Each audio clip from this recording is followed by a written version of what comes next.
నిర్గమాకాండము 33వ అధ్యాయం 17వ వచనము.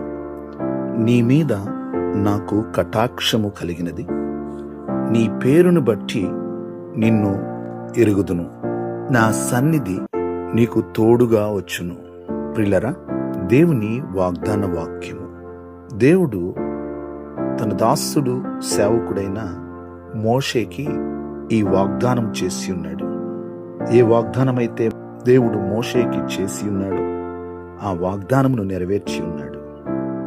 ఈ రోజున మనము కూడా ప్రభు యొక్క సన్నిధి మనతో రావాలని మనం కోరుకునే ఎడల నిశ్చయముగా ఆయన సన్నిధి మనకి తోడుగా ఉంచి ఆయన మనతో కూడా నడిచే దేవుడిగా ఉన్నాడు. ప్రార్థన. సకల ఆశీర్వాదములకు కారణభూతుడా మా దేవా, మీకు వందనాలు, స్తోత్రాలు. మీ వాగ్దాన వాక్యమును బట్టి వందనాలు అయ్యా. ఈ వాగ్దాన వాక్యం విని ప్రార్థనలో ఏకీభవించిన ప్రతి ఒక్కరిని మీరు దీవించండి, ఆశీర్వదించండి.